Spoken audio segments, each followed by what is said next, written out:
அடுத்து வர சந்ததியிட்ட கொடுத்துட்டு நீங்க வந்துருங்க தோழர், நிறைய வேலை இருக்கு. தேசிய மக்கள் சக்தியின் உறுப்பினர்களினால் ஏற்பாடு செய்யப்பட்டிருந்த விசேட மக்கள் சந்திப்பொன்று நேற்றைய தினம் பொகவந்தலாவு கொட்டியகல மேற்பிரிவில் இடம்பெற்றது.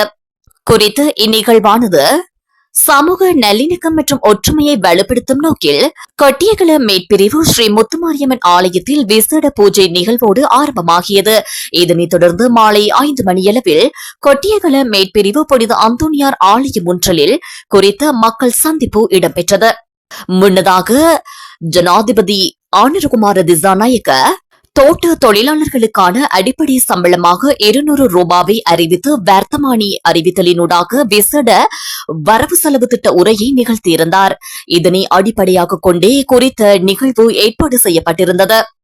குறிப்பாக தோட்ட தொழிலாளர்களினுடைய தற்போதைய நிலை, தொழிலாளர்களுக்கான சலுகைகள் மற்றும் யூனியன் பிரச்சினைகள், அதனைத் தொடர்ந்து குறித்த அடிப்படை சம்பளமானது இதன் அடிப்படையில் வழங்கப்பட்டது எவ்விதம் அமைய பெற்றிருக்கின்றது என்பது தொடர்பான மேலதிக விளக்கங்களும் வழங்கப்பட்டிருந்தன. அத்தோடு இனிவரும் காலங்களில் முன்னெடுக்கப்பட போகும் தேசிய மக்கள் சக்தி அரசாங்கத்தினூடான வேலை திட்டங்கள், இளைஞர்களுக்கான வேலை திட்டங்கள், அபிவிருத்தி திட்டங்கள் என்பன குறித்தும் இதன்போது விரிவாக கலந்துரையாடப்பட்டது.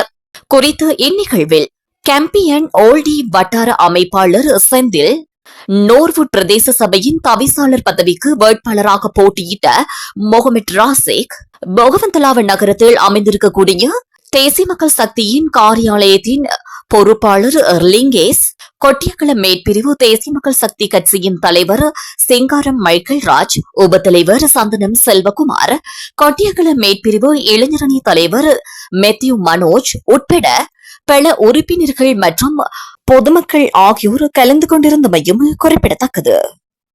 அவரை மலையகத்தில் உள்ள அரசியல் கட்சிகளை எதிர்பார்த்துட்டு வரல.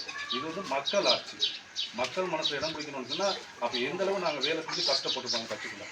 இது யாருக்கும் போய் பப்ளிக்கா சொல்லல. இன்னமும்